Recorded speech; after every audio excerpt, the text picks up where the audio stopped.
Assalamualaikum warahmatullahi wabarakatuh. Jadi kami di sini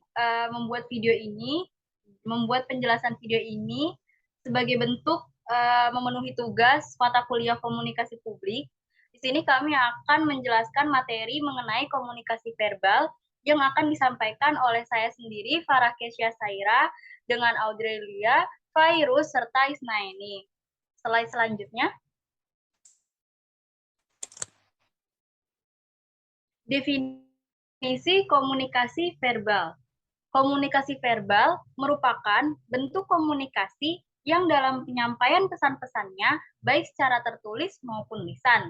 Nah, jadi komunikasi verbal itu merupakan bentuk komunikasi yang disampaikan komunikator kepada komunikan dengan cara tertulis atau lisan. Komunikasi verbal menempati porsi besar dalam bidang komunikasi karena ide-ide, pemikiran atau keputusan lebih mudah disampaikan secara verbal ketimbang nonverbal. Dengan demikian, komunikan bisa lebih mudah memahami pesan-pesan yang disampaikan. Nah, ada juga contoh komunikasi verbal dari bentuk lisan nih. Contohnya kita ketika tour guiding, kita kan harus melaksanakan komunikasi verbal yang dimana kita tuh bertatap mata dengan para garis. Itu ketika kita sedang menulis pesan kepada teman melalui aplikasi sosial media seperti kita ngechat dan lain sebagainya seperti itu. Kemudian slide selanjutnya ada tujuan komunikasi verbal. Dimulai dari sebagai pemasaran melalui telepon, wawancara dengan orang lain, penyelenggaraan rapat, presentasi penjualan di hadapan para audien, serta penyampaian, penjelasan, pemberitahuan, arahan, dan lain sebagainya. Jadi, komunikasi verbal itu sangat penting dalam tourism. Karena bahkan ketika kita proses tour leader ataupun tour guiding, kita tuh harus memberikan penyampaian yang pasti jelas dan memberikan arahan yang jelas kepada wisatawan seperti itu. Kemudian slide selanjutnya akan dibacakan oleh Audrelia. Kepada Audrelia saya persilakan. Nah, selain itu juga ada ciri-ciri komunikasi verbal. Yang pertama, disampaikan secara lisan atau bicara. Nah, itu dilakukan dengan menggunakan media seperti bercakap-cakap melalui telepon. Yang kedua, ada proses komunikasi eksplisit dan cenderung dua arah. Nah, bentuk komunikasi yang disampaikan komunikator kepada komunikan itu dengan cara tertulis atau lisan. Yang ketiga, ada kualitas proses komunikasi seringkali ditentukan oleh komunikasi nonverbal. Nah, kalau ini berlangsung dalam situasi tatap muka antara dua orang atau lebih, baik secara organisasi maupun pada kerumunan orang, atau interaksi orang ke orang, dua arah, verbal dan nonverbal. Yang keempat, yang terakhir yaitu disampaikan secara tulisan. Jadi dilakukan dengan cara tidak langsung antara komunikator dengan komunikan. Bisa merupakan media, surat, lukisan, atau gambar. Slide selanjutnya. Nah, ada juga faktor yang mempengaruhi kelancaran komunikasi verbal. Ada 6 faktor. Faktor pertama ada faktor intelijensi.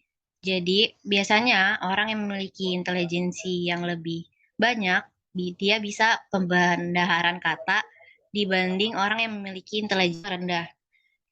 Selain itu ada faktor budaya.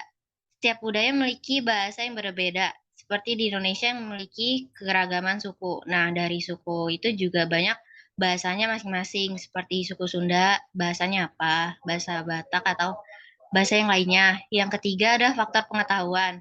Orang yang memiliki pengetahuan banyak akan mendorong yang bersangkutan untuk berbicara lancar dengan pembendaharan kata yang banyak. Yang keempat ada faktor kepribadian. Nah, kalau kepribadian ini biasanya sifat masing-masing. Contohnya, orang sifat yang pemalu atau pendiam biasanya sedikit berbicara atau karena tidak terbiasa berkomunikasi.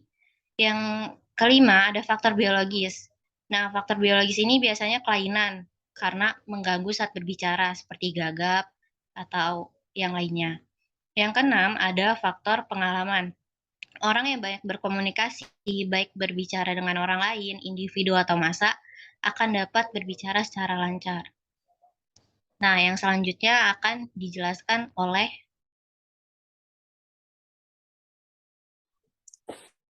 Nah, dalam berkomunikasi, ada juga hambatan yang dapat membuat komunikasi kita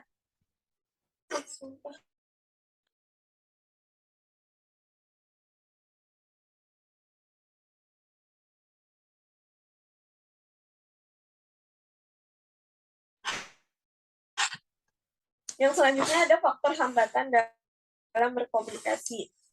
Jadi dalam berkomunikasi kita juga mempunyai beberapa hambatan yang dapat menghambat komunikasi. Yang pertama ada status efek atau adanya perbedaan status sosial yang membuat kita sulit untuk menyampaikan pendapat karena merasa rendah diri. Seperti contohnya karyawan yang harus selalu mematuhi kemauan atasannya karena selalu tidak bisa menyampaikan atau menyuarakan pendapatnya. Yang kedua ada semantic problem atau adanya perbedaan bahasa yang digunakan saat berkomunikasi. Seperti adanya kesalahan pengucapan atau kesalahan penafsiran dalam bahasa karena kurangnya pengetahuan dalam bahasa tersebut. Yang ketiga ada perceptual distortion atau adanya perbedaan cara pandang dan pola pikir. Karena terjadinya persepsi atau perbedaan cara pandang, maka dalam berkomunikasi mereka akan saling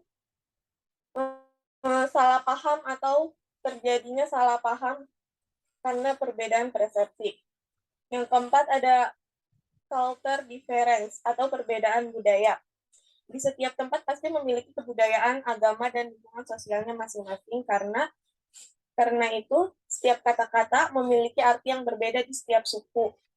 Yang kelima ada non-feedback atau terjadinya komunikasi satu arah. Komunikasi satu arah atau kita hanya berbicara sendiri sedangkan yang mendengarkan tidak mengerti apa yang kita bicarakan. Selanjutnya slide akan dibaca.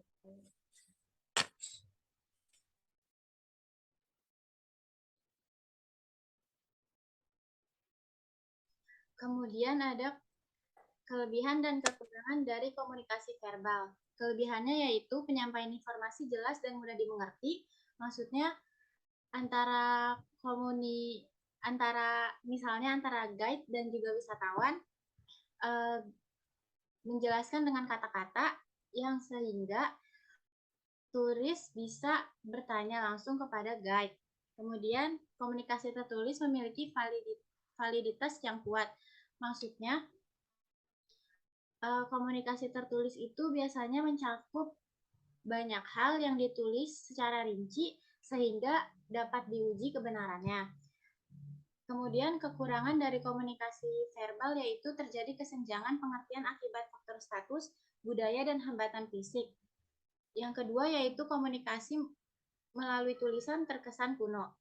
Kemudian praktek komunikasi verbal dalam tourism menguasai 3 hal yang berkaitan dengan komunikasi verbal, yaitu keakuratan yang artinya pengucapan, gramatikal, kosakata, bunyi kata, dan kejelasan makna yang tidak menimbulkan kebingungan atau keracuan. Kemudian yang kedua, kelancaran. Dalam komunikasi verbal yang dimaksud adalah kelancaran dalam berbicara dan menjelaskan suatu hal pada wisatawan. Yang ketiga yaitu pemahaman.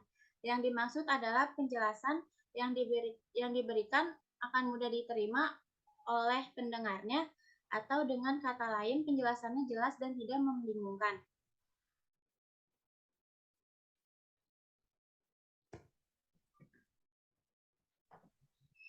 Sekian penjelasan materi dari kami.